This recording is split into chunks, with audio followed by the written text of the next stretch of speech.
That's an interesting angle. I haven't seen that. I wrote a brand new sci-fi story with Project Hail Mary author Andy Weir. Andy is one of the most popular science fiction writers alive. He also wrote The Martian, and what's special about his work is how real his fake stories are. He showed me the secret spreadsheets that he uses to calculate all of the science in his stories. And the reason that that matters is that great fiction can help you see the real world more clearly. Sci-fi is huge if true. This show is about real science and technology, but we've used a little bit of sci-fi to start to explain complicated things. So I wanted to learn from Andy. In this conversation, we go deep inside his fictional worlds to see exactly how he makes them feel so real. And we play out our brand new sci-fi story together in real time. Welcome to Huge Conversations. Fist my bump. Success. Fist my bump, exactly.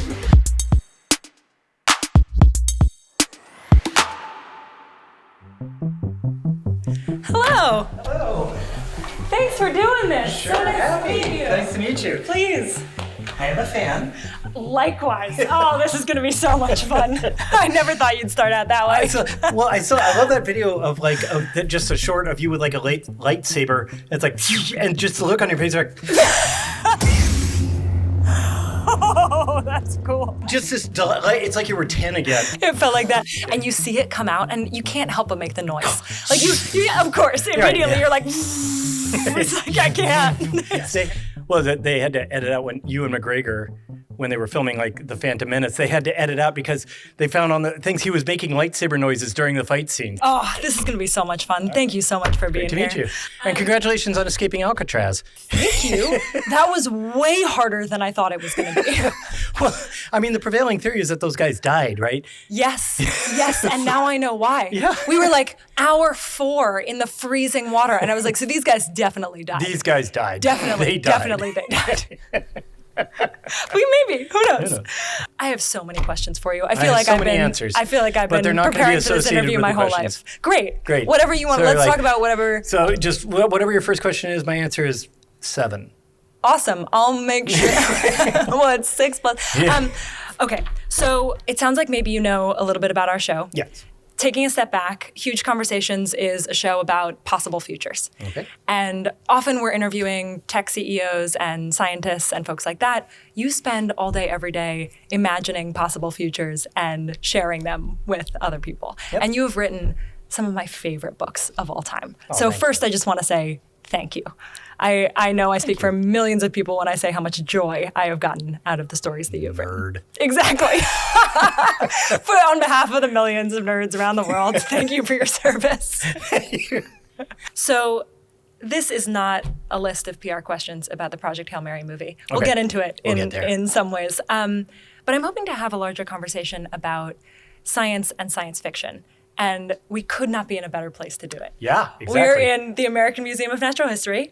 That is a real meteorite. Mm-hmm. It is the largest meteorite in any museum anywhere. Excellent. Why are we here? Because it's cool. It's cool. It's cool. It's cool. I just thought, what a perfect spot. I love meteorites. I have a sugartite at home. Do you really? I have. It's about the size of a walnut. Them? Yeah, it's perfectly legal. Buy a sugartite. Yeah, meteorite. it's a Mars meteorite. Oh, and it's awesome. about the size of a walnut. It costs an absurd amount of money, but I just gotten paid a bunch for The Martian, so I'm like, wants it. And so I have it on display in my house. It's like, here, this unremarkable looking rock is from Mars. This was on Mars. That's so awesome. It's cool. That's really cool. I have 3 things that I want to do in this conversation. The first is I want to get into the details of what you've called your favorite part of the whole process, which is world building. Yeah. And I want to do some of that together. I think the best way to do that is to do it in real time a little bit. So the second category of question I want to ask you is about a sci-fi story that I am working on. Okay. And then I want to zoom out and I want to talk about what I love most about your stories, which is the optimism. You don't write dystopias. You write about good people solving hard problems. Thank you. And I want to talk about that. Yeah, I'm an optimist. Awesome. I'm a bit of a Pollyanna in real life, so. Me too. That's how I am. This is going to be great. And I think humans are neat. Yeah. I think we're pretty neat. It's easy to lose sight of that because you watch the news and you see all this misery and stuff, but the reason that you're seeing all this bad stuff on the news is because bad stuff is newsworthy. Yeah. You don't report like people doing good stuff because it's so incredibly common that that's the norm. Like, so if somebody slips on a street corner and breaks their leg and 7 total strangers crowd around, bring them to safety, maybe give them a bottled water, call an ambulance, ask if they can call any family, try to stabilize his leg, that happens all the time. It doesn't make the news because it's expected, ordinary, normal human behavior. Yeah. But I think it's beautiful that the kind of compassion and empathy and selflessness that humans have is so ordinary that it's not newsworthy. That's the feeling that I want people to have when they watch my show as well. And that's the feeling that I get from reading your books. Thank you. I want to start with Project Hail Mary. Okay. I want to summarize it really quick. Yeah. Please interrupt me in any question, but especially when I'm summarizing one of your books to you. Okay. In Project Hail Mary, our sun begins to dim. Scientists figure out that there is a space bacteria called astrophage that is dimming our sun, and that not only our sun is infected, but all of the stars in our near vicinity are infected too, except one. And so your main character, Dr. Ryan Grace, needs to go on the world's longest space adventure to discover what's happening with that star to maybe save Earth. Okay, I want to start by talking about these. Yes. This is like one of my many spreadsheets that I used in writing Project Hail Mary. And this has mostly to do with the physics of astrophage. At the bottom here, there's a bunch of tabs. And this tab, Hail Mary, has all the information about the ship. And this one... Beetle, Tau Ceti. Yep, 40 Eridani. And then there's even one that's called like wrong math, because I had to calculate how much fuel the Iridians brought along with them because they didn't know about relativity. So they assumed they would have pure Newtonian physics all the way from 40 Eridani to Tau Ceti. So their math was completely wrong. So I had to calculate all of that to know. You did their wrong math for them. I did their wrong math and figured out how much extra fuel they would have as a result of their wrong math, which is why Rocky can have some left over for Grace. So this is all about astrophage. This is the temperature that astrophage needs to be, which is 96.415 degrees Celsius is what it works out to be. This is the temperature astrophage needs to be able to generate neutrinos, which is what it uses to store energy. So the way it makes neutrinos is it has a temperature. That heat energy causes some hydrogen ions inside the astrophage to be bouncing around, just, root mean square, calculate their velocity that they will have at any given temperature. And that is the velocity they need to have the kinetic energy equal to the mass energy of 2 neutrinos. So you back calculate, okay, if they're going to be going this fast to have this much kinetic energy on the collision, then what is the temperature? If you know the average particle speed, you can calculate the temperature in kelvins and then work it out backwards. And so that is the minimum temperature required, because if the particles are hitting each other slower than that, there's not enough kinetic energy to create 2 neutrinos. And you have to make 2 because they have to be going opposite directions to balance momentum. And this informs how they build the engines and all kinds of other things. Yeah, all sorts of stuff. And is it that you came up with an idea like astrophage and then do all of the math to, if something that could actually, act like this around the sun exists, then these are all of the second order effects that you would see, and that's how you build the story. How do you actually use these spreadsheets in the process of telling the story as you write it? Well, so first I need to go, I love the research and making this stuff up, but I go on a deep dive into the math to find out what is the effect of all of this. Like, what is the effect? It's like, okay, doing all this math tells me, astrophage is 96.415 degrees. Okay, great. And I know it's how much mass it can hold before it does that. And as a result of that, plus its own black body radiation when it's going through space, I can calculate how long it takes before it starves. If it's just out in space, just going in a straight line, it'll radiate away heat, and then it will eventually run out of all of its heat. Like how far the stars could be between each other that couldn't get infected. Right. Got it. Because, and I had to account for the fact that it's moving in its own inertial reference frame. So it's only living for like a few months away from its star. But it can go up to like 8 light years away because of special relativity. So that's why the infection distance is 8 light years. And so I didn't decide that, I derived it. Yeah, that's what I think feels so satisfying. So speaking of the ways that the stars all get infected or don't, one of my favorite moments in an interview that you've done before is where you played out how you invented the character and the species, rather, of Rocky. This will be a spoiler for the book, but not a spoiler for the movie because it's in the trailer. Everybody knows at this point that Rocky exists. I'm going to call you Rocky. It's now or never. So Dr. Ryland Grace gets to the star that's uninfected, and he sees another spaceship there, and that spaceship has in it an alien that becomes the cutest best friendship of all space-time. It's a bromance. And it's just the most wonderful thing, and they have to save both their civilizations. But what I'm really interested in is how you worked into what the alien of Rocky would be like. You chose a real star, a real planet, and then you had a flow of logical decisions that worked into a whole rich creation. Could you walk me through that flow? Sure.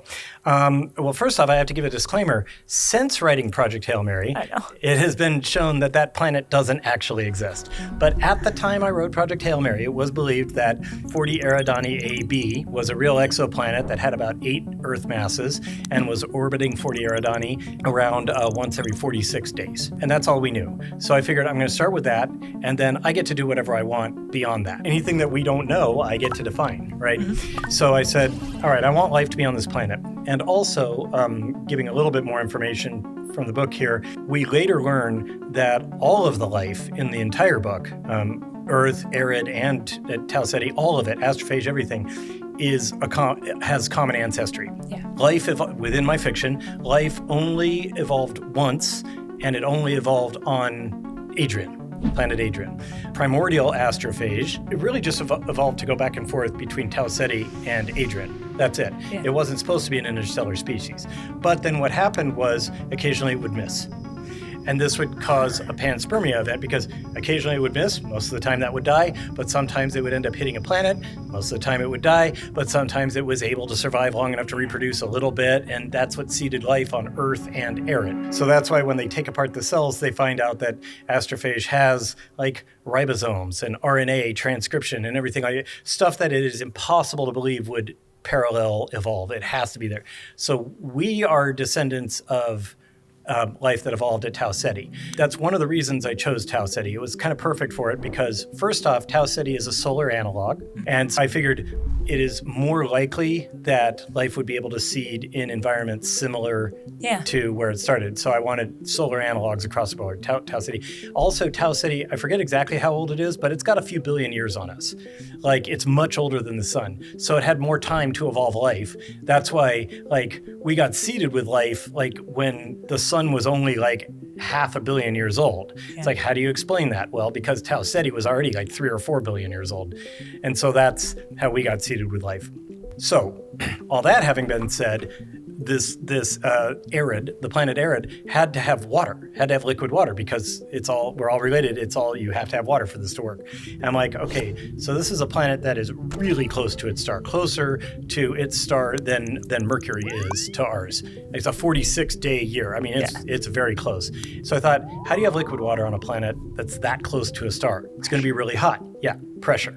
If you have really high pressure, the boiling point goes up. So their oceans are like 200 degrees Celsius. Their air is also 200 degrees Celsius. And in fact, they have a fairly constant temperature on their planet all the time, which is what we see on Venus, where it doesn't even matter if you're on the day side or the night side of Venus. It's always about the same temperature because its atmosphere is so thick. So now, from that, I'm saying I want liquid water, so that means I have to have a thick atmosphere. Now, what's my next problem? My next problem is how do you have a thick atmosphere when you're that close to a star? And if you're right next to a star, the solar wind is just going to just blast your atmosphere off. That's why Mercury doesn't have an atmosphere at all. Really strong magnetic. Part of it, yeah. Two things can help you with this. One, you may remember that Venus has a really thick atmosphere, and it's close, fairly close, right? So the answer is 2 things. One, your atmosphere can be made out of really heavy molecules. Earth's atmosphere is mostly just N2, nitrogen. It's not very heavy, right? Venus's atmosphere is carbon dioxide. It's much heavier. So the sun can't really knock those out of Venus's gravity well as easily. So that's why Venus gets to keep its atmosphere and Mercury doesn't. So I said Arid has an atmosphere of ammonia. We see ammonia all over the place in our solar system. Gas giants are made of it. So it's plausible to assume, okay, that there's a bunch of ammonia. So that's a heavy molecule that's hard to knock out of the gravity well. And it's also a bigger gravity well, which helps. The next thing is a strong-ass magnetic field, just like you said. So I decided that arid has a liquid, ferromagnetic core and also rotates really, really fast. The faster you rotate, the stronger your magnetic field will be. So it has a magnetic field that's about 25 times as powerful as Earth's, and it rotates. I did all the math. It takes about 6 hours to do one revolution. So it's whipping around. Fun stuff that never made it into the book. Yes, please. Is this creates such an oblong shape for the planet. Yeah. Because it's below the Roche limit. It's not going to rotate itself apart, but it creates such a deviance. So the distance from the center of arid to its equator is significantly different than the distance from the center of arid to its pole. And so much so that it would be like measurably different gravity. Oh, wow. So they could have a whole sort of culture around like where they end up It's not by much, but it's on the order of centimeters per second. Yeah. It's like different. Cool. It's like to their ancient world, notably different. And so that's interesting. Yeah. So I said, okay, we got a planet that spins really fast, got a thick ass atmosphere, it's got a very, very strong magnetic field. Now, what evolves there? And I decided, well, for starters, maybe the ammonia would be clear all the way to the surface, but I decided it wasn't. So I decided that their atmosphere acts kind of like an ocean. There's life that absorbs light, sunlight, and reproduces that way up in the upper parts of the atmosphere, then life below that eats that, and then life below that eats that, kind of like our oceans. Like sunlight only gets 10, 20 meters into the ocean, and that's as far down as it goes. But there's life in the ocean all the way down to the floor. Yeah. So that biosphere can filter down. And so that's the same thing that happens in arid's atmosphere. And then the larger fauna live on the surface. And that's iridians are one of them. So I thought, well, what do you need to be like to live on the surface of arid? Okay, well, it's nice to know that there's liquid water, but there's no oxygen in the atmosphere. So your body has to basically be not like Earth's system where, animals exhale carbon dioxide, then plants consume the carbon dioxide and give off oxygen, and it goes back and forth. That entire system has to be internalized to each animal. So iridians are like a biosphere. They need energy, so they need to eat other animals. They're omnivores, just like we are. And so they need to hunt and kill and eat other animals. I mean, like caveman iridians did that. And so that's how energy enters the system. But as long as you have energy entering the system, they can maintain their biological biosphere. I decided no light gets to the surface, so there's no need for them to evolve vision. Instead, they evolved echolocation so accurate that they can get, they can fully understand their room. And what's funny is people are like, wow, that'd be really... It's hard to imagine having that level of detail in echolocation. I'm like, there are lots of animals. Try explaining how vision works to iridians. Yeah. It's like an iridian's like, let me get this straight. Okay, so electromagnetic radiation is just kind of bouncing around, and you have an organ that gathers it, and then kind of like bends it and moves it around a bit, and then from that your 3D environment. There's a bunch of intervening steps here I do not understand. Yeah. Right. Yeah. So this is so much fun. I know. Like, did you know that you were trying to get to some kind of animal that had a different, sort of more musical way? Like, no. It just really was like the that's chips where it fell. came from. Yeah. That's cool. I said one thing is I genuinely wanted an alien species that was alien. Yeah. Like I wanted it not to be like a Star Trek 4 head bumps. No diss on Star Trek. Love Star Trek. Love Star Trek. Love Star Wars. My number one true love is Doctor Who. So those are where my loyalties are. But obviously soft sci-fi doesn't bother me at all. Mm-hmm. But I wanted my alien in my hard sci-fi book to be really alien. Yeah. I wanted him to be... I wanted our environment to be completely incompatible with theirs.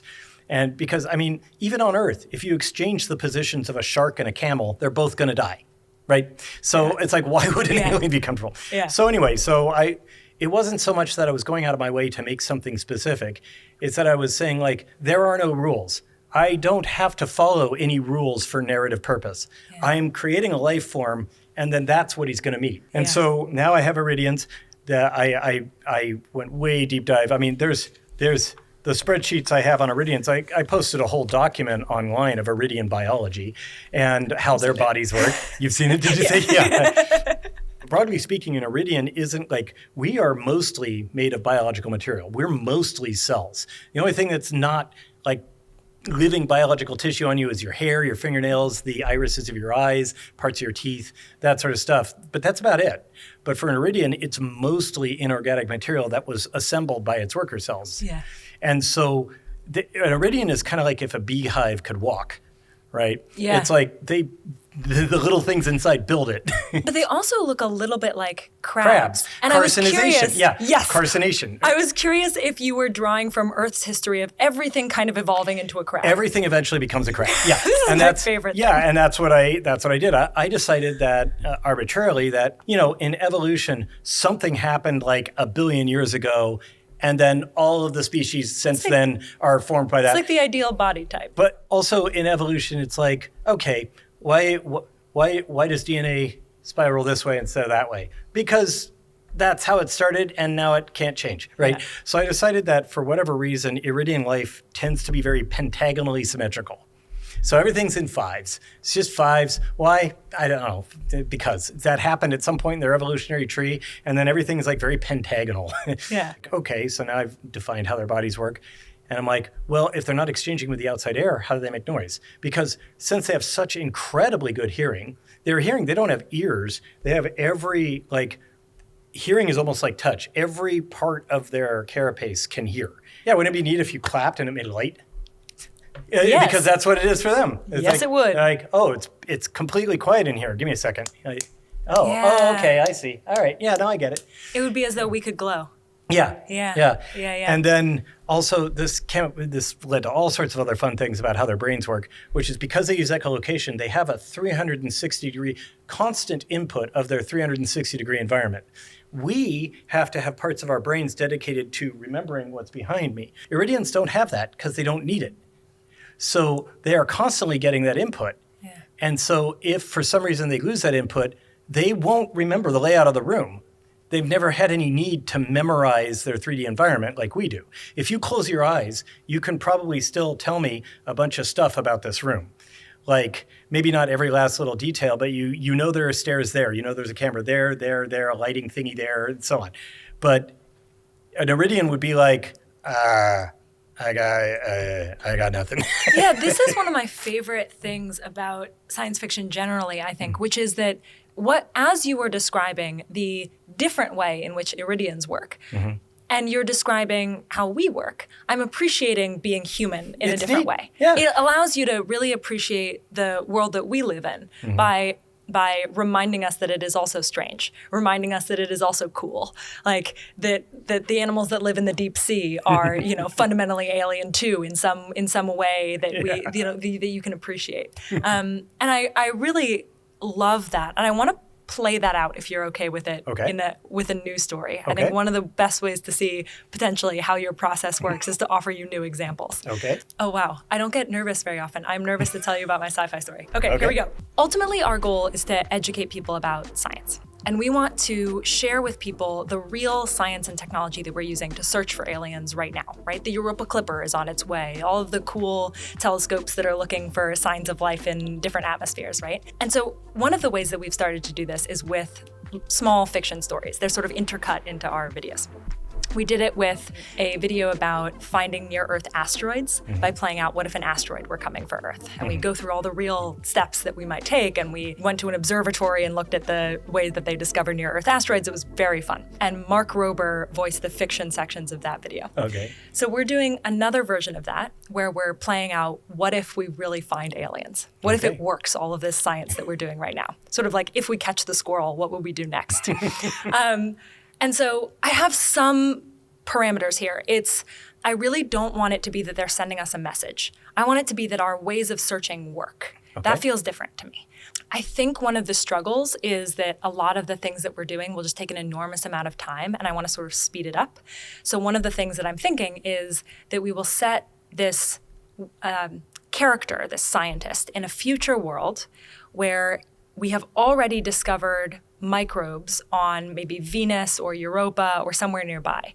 And all of a sudden there's all of this investment because we think, wow, if we discovered life arising in two different places, maybe it really is everywhere. Maybe we should really invest a huge amount of money in finding aliens, intelligent aliens far away. So that gives me the excuse to kind of speed up the the technological process here. I can sort of imagine, like, if the physics say that this telescope is possible, if someone at NASA says it's a good idea, then we could conceivably make it. I didn't even bother to explain why they sent people to Mars in the 2030s. I just said they did. Yeah. Like, okay, so they I didn't work on the funding aspect of it. That's way less fun. So if I've set up this premise, I've set up these goals, I want to pull the string, as you just told me that you did. Mm-hmm. What are the questions that you're asking yourself at this point? Well, okay, so my first questions would be about the world that you've already set up, what your characters already know. Okay. So the microbes they found on, say, Venus and Europa, were they a separate genesis? Yes. Okay, in both cases. They only discovered one. I'm saying Venus. Okay. And yes, we have reason to believe for reasons. Just the cellular mechanisms are so completely different to ours. Yes. The Drake equation has changed dramatically, and we now believe that life arises. The Drake equation approaches one. Yes. Okay. It's everywhere. It's everywhere. And so we're super motivated to go find it. So we have established that there's microbial life on Venus, and it is its own genesis. We're positive of that.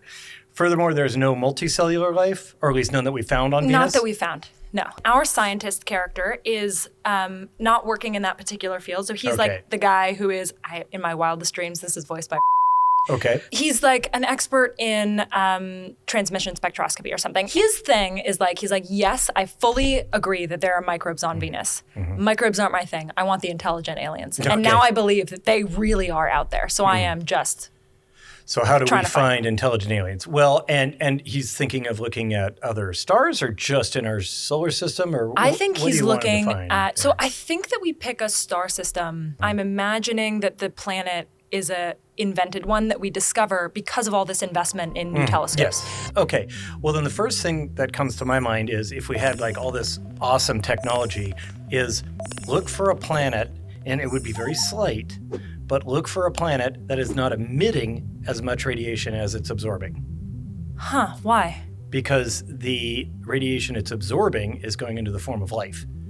Yeah. Because if you think about Earth, a lot of sunlight is coming in and not bouncing away because plants are absorbing it and turning it into complex carbohydrates, and that energy is being stored in the form of chemical bonds. But it's happening at a global scale, on algae, forests, everything like that. So if you saw a planet absorbing, because a dead planet, like Mercury, will be emitting exactly as much radiation as it is absorbing from the sun, because it has to. Otherwise, it would be heating up or cooling down or something. It has had a few billion years to reach that stasis point, and that's where it is. So if you see a planet, absorbing more radiation than it's emitting, then that is probably a planet that has not just life, but fairly complex life like plant life, like multicellular life, or either that or a whole lot of algae, right? But you could see, that's my first hint, I think, would be that that's a planet worth checking out. How much detail is too much detail? Well, that's where you're getting into the made up science part. How much should I pull a thread versus the way I do it is I try to do one thing, and then everything derives from that one thing. So if you say, they've got really good, exoplanet investigation technology, then you should, the way I would do it rather is I would say I would spend a lot of time defining exactly what that exoplanet detection technology you have is, what it can and can't do, and then work from there. And then if you find out that it's not doing enough for your plot to happen, then give it a little more gas. But don't come up with 12 different things. Come up with one thing that you can amp up. So what I'm taking from what you're saying is, let's imagine that the telescopes are really that much better. Okay. And there are real plans. I was talking to a bunch of NASA folks and scientists that are working on plans to block out the light of stars that are more sun-like in order to learn about more Earth-like planets that are near them. So there's one called Starshade, for example. And by doing that, you would be able to see more Earth-like planets, but also more planets on other orbits that don't perfectly transit. So let's imagine, just pulling on this thread, like you said, of saying, okay, they have better telescopes. What does that mean? That means they can identify more new Earth-like planets around more sun-like stars. That means that our character is exploring a lot of them. and identifies one with not just a biosignature, but let's give it a technosignature too. It's got lots of CFCs in its atmosphere. It's like you look for, okay, there's no natural process by which, like, there's a bunch of carbon monoxide and CFCs and other stuff like that in an atmosphere. So that must be like a civilization generating that as waste. Yeah. And then I think if you go by, NASA has this wonderful scale called the cold scale that allows you to think about, okay, what would the process be to rank different discoveries. And so you go up the levels on this scale if you are, checking with a secondary piece of evidence. So let's imagine our character sends this information to all the radio telescopes, and now they're looking for radio signals from this planet. Right. And they actually find something. They could be blasting like a signal meant to be detected by that's other... SETI. That's getting really close to your initial prohibition, right? That's true. So let's assume they're not doing SETI. How about something like this? We have this system-wide array, the SWA. Come up with a cool acronym for it, whatever. The system-wide array, and we've been watching lots of planets, let's say. Yeah. And we've been watching for radio signals. We've been watching for anything like that. It's just we have a much more advanced one. Then one planet, one time, there's a burst, and then nothing. And we're like, the hell was that, right? Yeah. Or there's just like a burst of electromagnetic whatever from that, and it happens over the course of minutes, and that's it. And then they're like, what was that? And then you turn your guns on it, and you're really super, and then you discover that planet has an atmosphere, and it has a life signs and pollution and all that stuff like that. And then what happens is they just had themselves a nuclear war. Ooh, yeah, you can back into why now was that? There's radiation. Yeah. Oh, they just failed the cosmic filter, I'm afraid. Oh, yeah, so then we get to explain the great filter. The great filter, yeah. One of the things that a lot of science fiction misses if they're contacting you is the moment when humanity has to decide whether or not they say hi back. Right. Yeah. That feels very rich to me. That feels like a... Well, these people just blew themselves up, we think. Yeah. Or maybe they invented some new form of energy and made a mistake, or maybe they did something on purpose and they're fine. Yeah. But there was a sudden massive burst of electromagnetic radiation that came from not the star, but the planet. Should we say hi? Should we say hi? In fact, make it less obvious. Say did they just have a global nuclear war? Or is that their new technology for launching spacecraft to their moon? Or is that a test of their new energy system that's fusion-based that we don't even understand? At what point do you add a character with specific personality traits that has to make decisions in this world that you've built? Well, okay, so in a scenario like this, I would have the discoverer character. He'd be the guy who'd be like, there was a burst at this planet or something like that.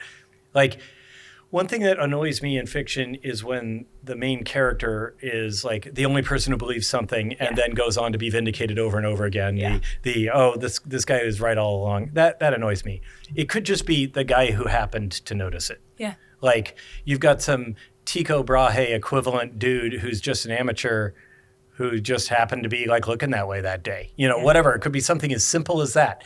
He could be just out stargazing. He's an amateur astronomer. Maybe you make him more interesting. He's a rich guy. He's actually built a little astronomy dome in his home. I know some people who have done that, who have their own straight up massive telescope, that they go from their living room into their telescope room and stuff like that. And he's just stargazing, and that's what he loves to do. He likes to take measurements and stuff like that, and he happens to be looking at the moment. He sees this little visible light, bloop, and he's like, that was odd. And of course, he has, he records everything he sees, and he's like, let's play that back. Bloop. And it's like, yeah, that was over there. Okay, were there any satellites in the area at the time? Were there, nope, it was from there. Talks to other amateur astronomers. Anybody see that?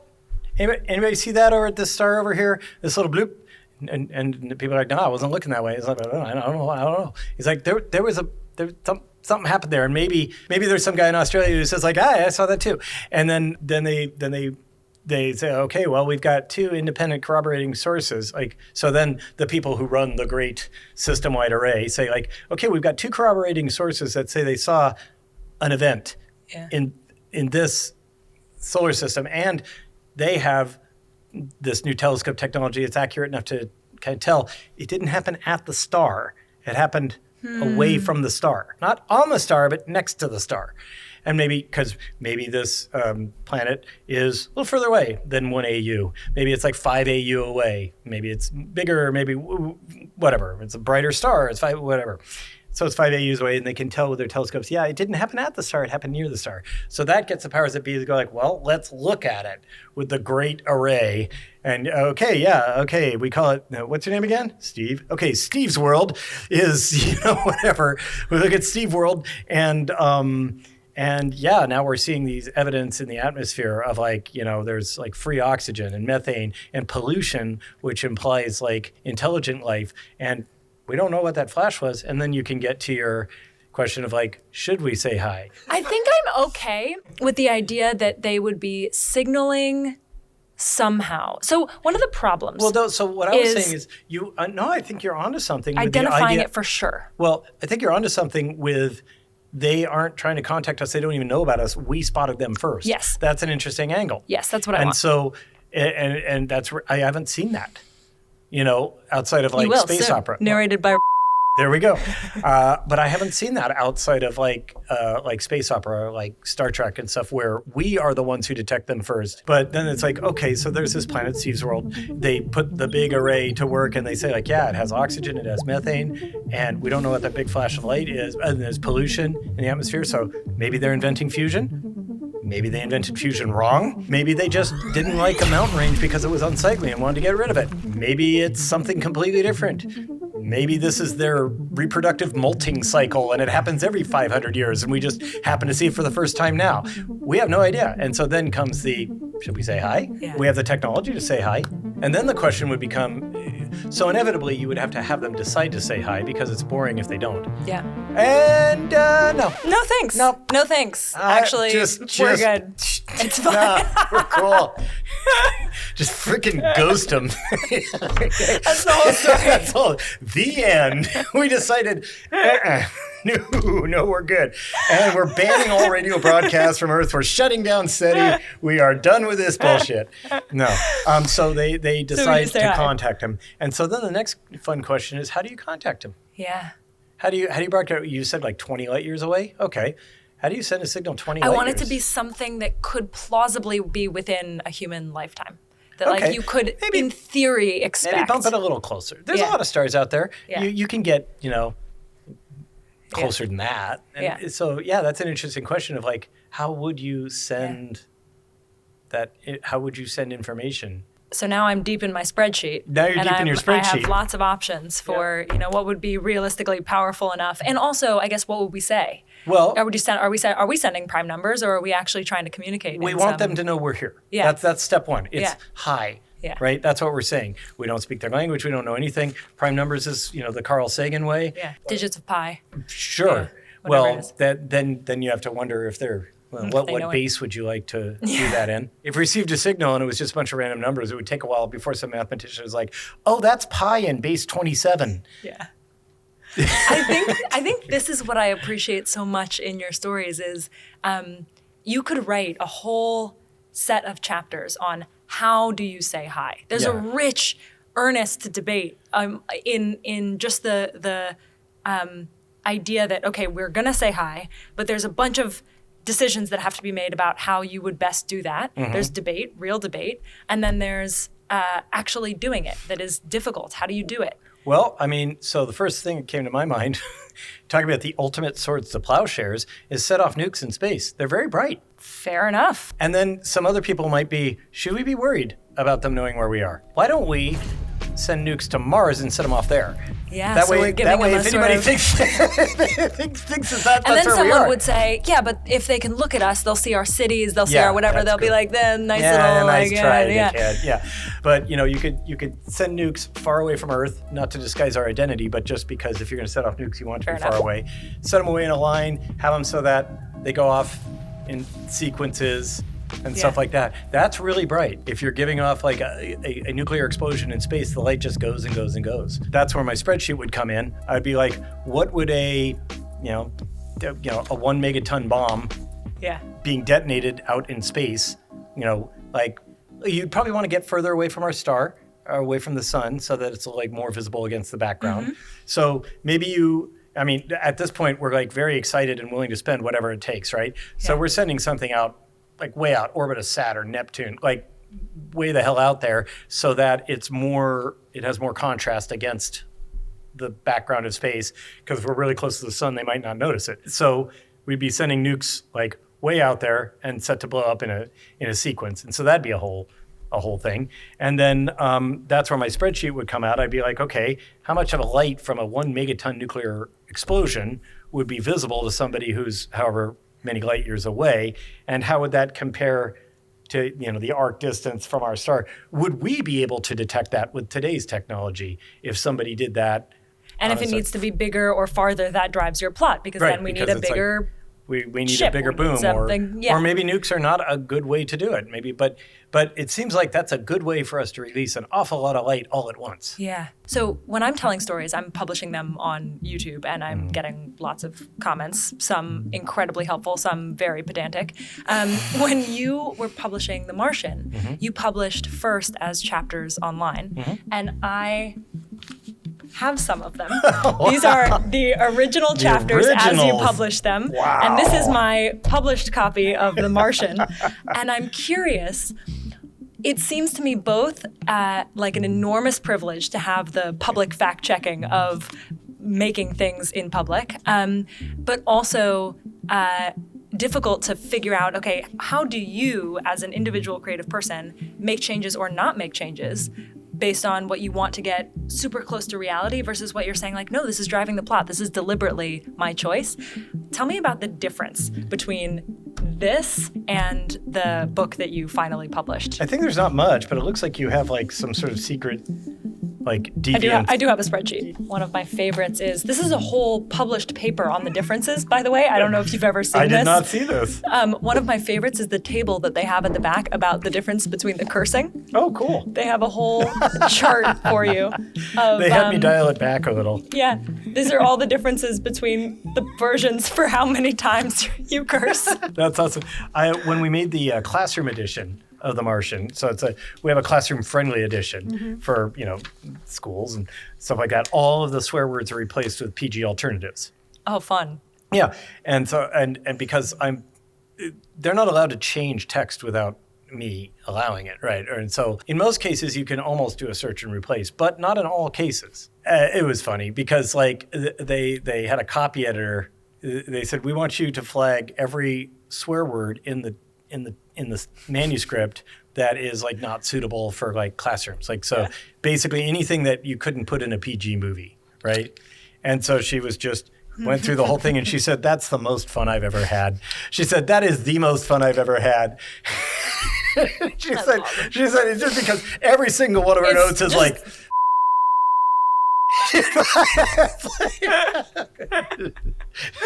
amazing. Did you enjoy, like, sometimes I wish I could publish my videos and then have an opportunity to get, so that sometimes they make good points, sometimes they say things that I wish I included. Like, you didn't do that with your other books, and I'm curious how that I did with The Martian. As I did a chapter at a time, people would email and say, okay, you got this wrong, you got this right, and so on. Yeah. The biggest one was like I had just spaced and forgotten that air will completely mix together.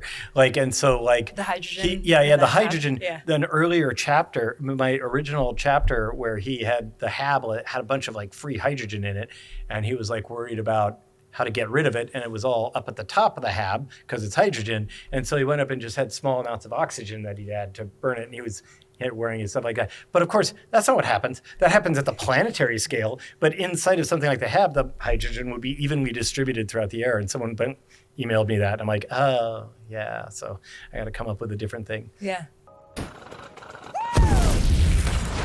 I remember thinking about how you published The Martian, and what I appreciated was, obviously, there's so many people that help and support you now. Obviously, it seems like you're really close with your team and have that wonderful collaboration.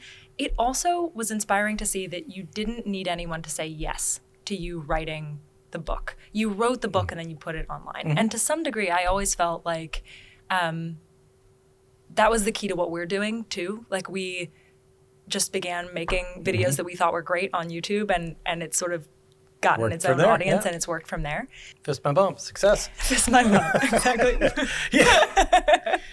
Thumb down, baby. We promise this is a relevant. This matters. This is a this thing. is relevant. Thumbs up. No, that's thumbs down. We do the thumbs up. It's close enough. That freaked I me out. I appreciated saw that. somebody on a YouTube review of Project Hail Mary, and the guy's on it going like, and I'm like, oh no, he didn't like it. And I'm like, oh no, I get it. Okay. Yeah. One of the things that also feels similar is the optimism that you bring to your stories. Thank you. Can you tell me about the way that you bring that into your process? Like, for example, I really love the way that the astronauts in The Martian all believe in their commander. There's no love triangle. There's no infighting. They're just shit. smart people trying to do a good job. And I think that over and over again in your books, when the villains are hard problems that you have to solve, it positions humanity as what we are, which is a species that loves to solve hard problems. We're the good guys. We're the good, yeah. And I'm just curious how you think about that, how you feel about maybe your position in, I'll say it for myself, a world of both sci-fi and science journalism that feels pretty pessimistic sometimes, pretty dystopian sometimes. How do you think of the work that you're making in that context? Well, I'm not trying to change society, and I'm not trying to change anyone's opinion of anything. I firmly consider myself just an entertainer. I'm just writing stories to entertain. So I'm not trying to set your opinion or change your mind on anything. When you're done with one of my books, I want you to put it back on the shelf and say, that was cool. I enjoyed reading that. That was nice. That's it. That's the only effect I want it to have on you. Maybe you tell some of your friends to read it too. That's it. But in terms of pessimism, I don't know. I'm not here to solve a pessimism epidemic. All I can do is just be me. I'm not pessimistic. I think humans are really awesome. I think technology is really awesome because technology is then put into the hands of humans who are awesome. Yeah. People are afraid of AI, but it's like, AI can do things no human can. I'm like, so can a forklift. If I give you a hammer, you could build a house or you could murder someone. There's nothing about the hammer that does it. And most people use hammers to build houses. Yeah. So I'm not afraid of technology because I'm not afraid of my fellow humanity. I'm optimistic that way. Yeah. One of the effects that perspective naturally has is to seed inspiration in other people, right? I do think that you are here to be an entertainer, but the effect of your entertainment is a lot of people get really excited about science. Well, if it has that side effect, then I'm happy. Although people have often said, "Hey, you're helping get people into science." I'm like, I don't think I am. I think people who are already into science maybe get encouraged to pursue it further. You're not going to make someone who isn't interested in science be interested in science. That's kind of like saying, people often ask me, how do we get more girls into STEM? Kids, how do we get more girls into STEM? I'm like, figure out which ones are interested in STEM and then foster it. You're not going to make anyone you're not going to make anyone take an interest, but they're there, they're interested. You just got to make it so that the other kids don't beat it out of her before she... The fostering, I think, is... Yeah. Maybe, no, you're not creating something brand new, but the fostering is so important. The watering normalizing. Yeah. I think there's another debate that feels very rich, which is the effects of science fiction on real science. And people say... science fiction is a real meaningful way to inspire actual creativity. Martin Cooper at Motorola said that he was inspired to build the first ever handheld cell phone from the Star Trek communicators. Yeah. And then other people will say, no, come on, cell phones came about because of smaller transistors and, technological development and that was gonna happen. It's very nice after the fact to say that you were inspired by Star Trek, but that was a cultural ambition and we accomplished it. How do you think about because you are projecting into the future solutions that smart people might realistically have. How do you think about the relationship between science fiction and science? Well, I don't think science fiction authors come up with anything that real scientists don't already come up with. It's just we're better at making books that get into the public zeitgeist about it. But I mean, obviously the idea of a phone that isn't attached to the wall is something that people have like thought about having for a long time. And once the technology came about to have it, and like a lot of people say like, oh, Arthur C. Clarke was the guy who invented the concept of artificial satellites. I'm like, no, he wasn't. I'm sure some other people thought of that first, but he was also a really talented science fiction author. So he was the one who got to write about it.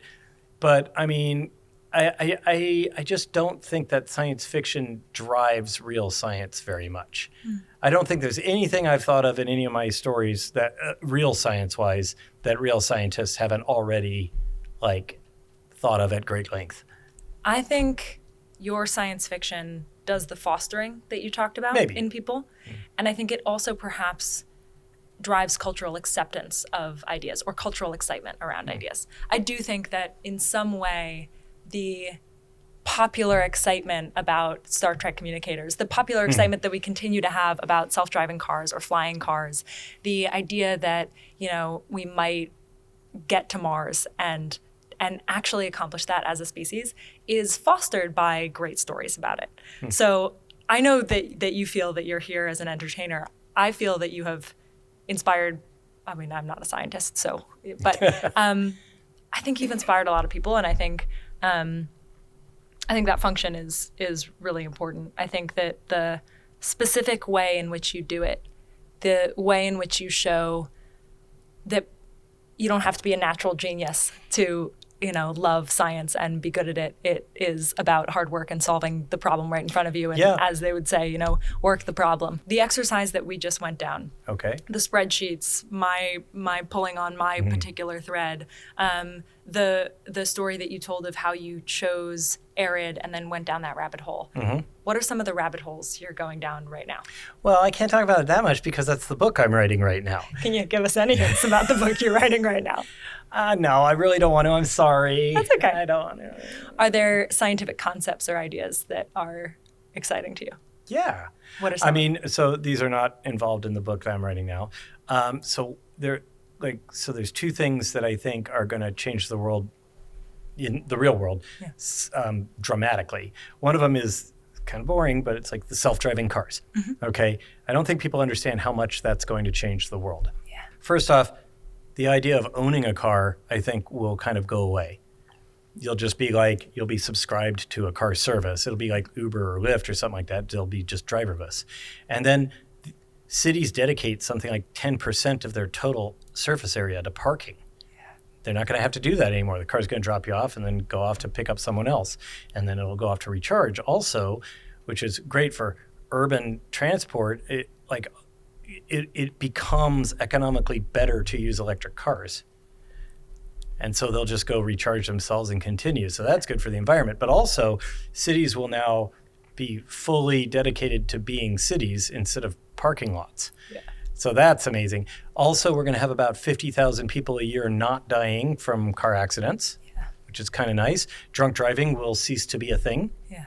It'll cease to be a problem. Dying in car crashes will be as unusual as dying in plane crashes. And also, everybody's effectively going to get a bigger house because everybody's going to remodel their garages away. I mean, in 100 years, people will look back and say, isn't it weird that people dedicated like a quarter of their entire home to a place to put a car? Yeah. It's like your car has more personal space than your kid does. Like your kid has a bedroom, your car has a big bedroom, right? And for an object that you're not using 98% of the time. Yeah. It's just ridiculous, right? So I think that's going to have a tremendous effect on society. And then we get into the weird stuff where it's like, okay, there are entire professions that revolve around human drivers. Trucking, cabbies, that sort of thing. Those are going to go away. That's going to have an effect, not necessarily a good one. They won't just vanish from the earth. They'll have to go find a new profession. And then there's other things like cities. Like the city of Los Angeles gets something like $100 million a year in parking and traffic violations. Electric cars aren't going to break the law.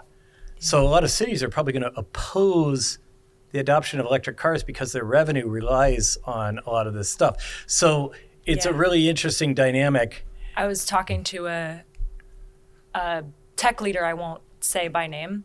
We were talking about this specific topic. And they said that politician had asked them, okay, you're talking about self-driving cars. I believe in this future. But what about all of the organs? Yeah, that's a good point. Yeah, no more organ donation. And the answer is like, oh my God, I would hope that the organs stay in their original body. Yeah. But that's a weird way of looking at it. You're like an incredibly weird way of looking at it. So yeah, I'm sad to hear about the guy in the hospital who doesn't get the heart transplant, but the donor didn't die in this scenario. Yeah, that's just the whole way that people think about this whole shift. Yeah. So that's one technology I think is significant. The other one is protein folding via AI. Yeah. So it's really exciting to see that we are just using AI is just blasting up exactly we know how the proteins fold and stuff like that. But what I'm more excited about is doing it backwards, saying I want a protein that makes this shape. Yeah. Tell me the RNA sequence that'll do that. Yeah, for drug discovery. Yeah, exactly. Yeah. Or no, it gets way better than that. Oh, it gets so much better than it gets so much better than that. No, if you can make a custom shape with a protein, then you start by saying, oh, bad news, you have cancer. So we got a sample, right? And we're going to take a look at your cancer cells and we're going to figure out what shape of molecule will kill those cancer cells, but not your healthy ones. And we'll have computers do that too. We'll have them try out things and then figure out, okay, that's the shape we need. Okay, now we'll go to the AI and say, what protein do we need to make that shape? Yeah. And it'll be like, here, this sequence. Okay, now we're going to CRISPR splice that into a bunch of E. coli in a lab, and we're going to make this cures your cancer. Yeah. Just yours. Yeah. But here you go. And I mean, like, or also like viral treatment. It's like, okay, bad news, you've got a virus. Good news, this is the shape that neutralizes that virus. Yeah. So we're going to mass produce a bunch of it and put it in you, and you can literally cure a virus, which we have never done. Other than we've we've rendered viruses as extinct via vaccination, but we've never cured. Nothing other than the human immune system has ever cured a virus. Yeah, it is really amazing to hear you go down the rabbit hole on the physicality of an alien species, and then go down the rabbit hole on self-driving cars and protein folding. Call me Alice. I like rabbit holes. It feels like it's a reminder of where we started, which is, the exploration of fictional worlds feels like it tells you so much about the real world. It feels like you're doing the same process now that you were doing about Rocky. And the other thing is, like, all these things I've been saying, like, real scientists, I'm sure, have already thought of all of this and are working on it. So that's pretty cool. Yeah. If you thought it, someone else probably thought it, and they're probably working on it. There are probably people out there who have dedicated their lives to these random ass thoughts that I've just had. It's neat. One of the questions that I like to end with is, if someone were to watch the videos that I make after I'm gone, I would hope that they would get the feeling that what I'm about is trying to get people to feel a little bit more optimistic, have a little bit more faith in people trying to solve hard problems, and in turn, see the possible futures ahead so that they can help build them. That's what I'm trying to do here. And I'm curious, if someone is reading your stories, the many, many more stories that we're gonna be lucky to have, what do you want people to take away? I just want them to have a good time. And when they put the book away, I want them to think, that was cool. That's the same effect that my father's science fiction collection had on me when I was like 12 years old, reading his like books by Asimov, Heinlein, and Clarke with a glossy ad for cigarettes in the middle, because he'd gotten them in the 50s and 60s, right? And I just, that was cool. Next, that's all I'm shooting for. That's all I want. Thank you so much for your time. I really thanks for having me. It's great. Thanks for coming. Since that conversation with Andy, I have been writing this sci-fi story, and it is coming soon to our channel. So if you want to see it, and if you want to just support optimistic science and tech stories, subscribe. See you soon.